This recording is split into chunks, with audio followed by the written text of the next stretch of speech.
Hi, my name is Jim Gibson. Thank you for joining me today on my channel. Very much appreciated. This channel is political, and it basically deals with K through 12 politics. There's a lot of it in that area. My background, 20 years in the Vista Unified School District. Most of the time, the only conservative on that district. I want to talk to you about a situation today. I remember sitting in one of our conference rooms with the other trustees and a couple of lawyers and superintendent and things like that. And we were getting ready for a meeting that evening. And so we were talking and things like that. And there was two big posters up on the wall in that conference room. And it was for Cal State San Marcos, I believe. And on those posters, one was in English and the other was in Spanish. And the title on the English one, because I don't speak Spanish, the title on the English one said, "The procedures that you had to take to get accepted into Cal State San Marcos." And I looked at that, and it was the same type of design, everything else, and I realized that on the Spanish poster, it was talking to individuals who could not speak English or were not comfortable with English. And I looked at that for a while and kind of contemplated it as they were all having their discussions about other things, getting ready. You know, the coffee was coming out and cookies and things like that, and getting ready for the meeting. And I interrupted and I said, "Hey, fellow trustees and other people in the room, I want to ask you a question. Look at that posters up there. Then you individuals who can read those posters up there, both, are they not identical, one in Spanish and the other in English?" And they said, "Yeah." And I said, "What does that represent? What does that prove?" And they all looked around. It doesn't prove anything. I said, "No, it proves we have failed as a school district. This is unacceptable that we have students who have been in our district for more than a year, let's say, or a couple years, and they cannot read the English poster to be able to apply to college." So that is an exact reason why we are failing. And we are failing the Spanish speakers. Let me give you a little bit of background the way I feel about illegal immigration. It is illegal. It is unacceptable. I figure if you want to come into my country, come in the front door, not the back door. I support law enforcement and the Border Patrol. That may offend a lot of people watching this. So be it. I don't care. Just because you're offended doesn't mean you're right. So to make a long story short, though, the state of California requires me as a trustee in that school district to teach all students who show up, who are legally allowed to be there. Their parents and them might be illegal. But the fact is that they are there in the district, and I'm required by law to teach every single student. Now, I'll tell you what was going on. There was a lot of people who were part of the Spanish group, the Hispanic group, Spanish speakers there. And they were standing up for their rights and everything else. And I remember this one lady, this opened my eyes when I saw this. This one lady was speaking passionately in Spanish. I didn't understand a word she was saying, but she was speaking passionately in Spanish. And she was saying, "We demand this, we demand this, we demand that, we demand this." And pretty soon she got in an argument with the translator who was standing next to her. And they went back and forth in Spanish.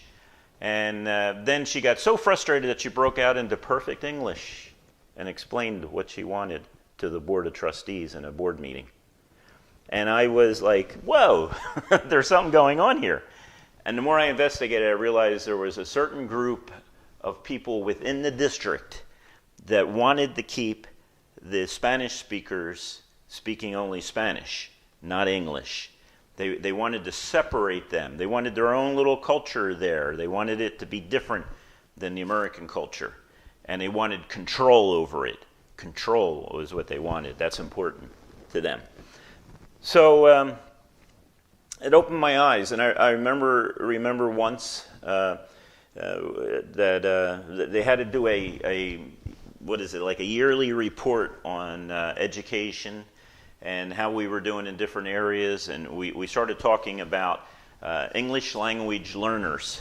And they went through the list. You know, we have 6,000 students who speak Spanish, but they're still learning English. And that's out of 28,000 students. I think it might have even been 26,000 at that point. But 28,000 students, and 6,000 of them cannot speak English. And they said yes. And I said, well, let me ask you a question. How long does it take for a person who comes to us that speaks no other language but Spanish? How long does it take? And they said, it takes roughly 6 years. I said, 6 years, isn't that amazing? I said, don't you think they're learning English by watching TV and by playing basketball and by playing with their friends in the neighborhood? I said, are we really teaching them English? I said, let's take a break from that thought. I want to ask you some other question. Give me an example of someone else, some other language group that came here from another country that does not speak English, and how long did it take them to become fully attached to an English class, that they can function in an English-only class without help? And they said, well, we had 2 Russian kids that came here, and they did not speak English at all. And he said, it's amazing. They said within 1 year, they were functional in an English class, an English-only class. And I said, well, that's fantastic. I said, so tell me about our bilingual Russian program. And of course, now I'm being a little sarcastic. So follow my reasoning, and I'm using sarcasm, okay? I knew we didn't have a bilingual Russian program. And he said, why, Mr. Gibson, we don't have a bilingual Russian program. I said, oh, gosh. Well, those bilingual Russians now, or those Russian-speaking students who are actually functional in an English classroom in 1 year? Really? And he said, yes, 1 year. And it was kind of like, yeah, I'm really happy about that. And he said, we just stuck them in there and they learned it. I said, amazing, they must be geniuses. And the guy said, well, I know them, and they're smart, but I wouldn't consider them any smarter than any other kid out there. And I said, oh, well, that means, now remember, I'm using sarcasm here.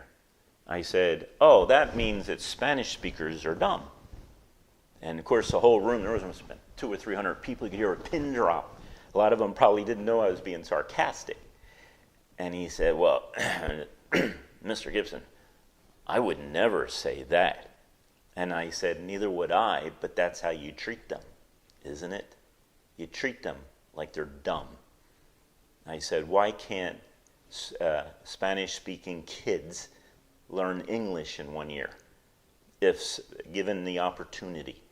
So you're taking these kids, these 6,000 kids, and you're sticking them in a room, and you're forcing them to only speak Spanish for 6 years. And then supposedly they learn English somehow over that. And that's what was happening. And you're paying for it as a taxpayer. And if they don't learn English, they're not going to be able to succeed in America. They're not going to be able to pay taxes. They're not going to become part of America. And that's pretty much what the activist groups want in the public school system. So, that was quite a night. A lot of people were kind of confused about it and upset. And there was a little Hispanic lady in the back of the room. And I often just walk through the crowd to get, reactions. And a little Hispanic woman walked up to me and she grabbed my tie and she started bouncing on my tie and pulling it and speaking. I don't speak Spanish, so I don't know what she was saying. But she had a smile on her face and she was a friendly person. And I didn't take offense. And a friend of mine was standing next to me. He was bilingual, and he started laughing. And I said, what did she say? She said, you continue doing what you're doing because I'd like my son to have a tie someday also. So, but the other group, the union hated it. They blasted me. They called me a racist. I don't know how you could call someone racist. When people call you racist, you know what that means? That they understand your argument, but they don't have a rebuttal, so they just go to name calling. So I asked them, when they called me a racist, I would say, do you have any proof? In what way am I a racist? And of course, they don't have any proof. But that's what they call everyone they disagree with, and they don't have a intellectual argument with them. They can't rebut your facts. They just call you racist. So nothing happened. The program still went on 6 years, teaching Spanish speakers only in Spanish. They were more interested in multiculturalism rather than assimilation. I'm interested in assimilation. I'm interested in the melting pot. It's time. If you come here from another country, melt. Come part of our culture. You can bring your culture if you want. And you know something? If you want to speak Spanish to your kids at home and that's it, that's fine. That's your business. But when you're in school, the taxpayers have not paid for us to teach people 6 years Spanish only. That's unacceptable. So, Prop 227 came along and it said that English was a required language of instruction. And 60% of the voters voted for that proposition. So at that point, we were still having struggles. There's still the activists, and I'm not saying the average parent in this situation who does not speak English were activists. They were not. But there was an activist group that tried to keep the Spanish speakers down for their own power. And this costs extra money here, extra taxpayers' money, extra efforts and things like that. And we're not doing the job properly. So there was another person on the board that was elected, and he was also a conservative, and there was a trustee that was tired of this act also. So he decided that he'd join us. And we met with every single principal. And we asked them for results of how many people were learning English in their classroom, how long was it taking them to transition to a full English classroom. And they would go through all the results, and we'd keep track. They had their little presentation about their school. Now, most people don't know that really the only people that can be fired in a school district are principals and administrators, not teachers, just principals and administrators. And so this was a public meeting. There was people that came out to it, and it took us probably 3 or 4 days. I had to take off from work that whole week to handle this, and we listened patiently to each principal. There was only one principal at a time, and we went through each of our schools. And I said to each principal, I said, you know what? If it was in most of the cases, I would say all of the cases, how's that? They were not teaching, they were not progressing their Spanish speakers into an English classroom at a reasonable time. So we said to them, I said to them, the others agreed, that if you don't turn this around, we're going to fire you. And pretty much I said, look, don't give us excuses, okay? If you can't do this job, we'll find someone that can. But Spanish-speaking students will learn English and will be in a classroom. Now, my argument was 1 year. I said, I bet you we can do this in 1 year because I do not believe the Spanish-speaking population is any smarter or dumber than any other population. They're just humans, just like all the rest of us. There's bright ones and there's slow ones. So I said, but generally speaking, I want them all in English-speaking classrooms within 1 year. And of course, there was a big uproar about that and everything else, and the other trustees said, how about if we just give them 2 years? Well, 2 years is better than 6, so I can compromise. 2 years. And so we started this program. All of a sudden, a lot of these 6 years worth of teaching and all the activists and all kind of went away.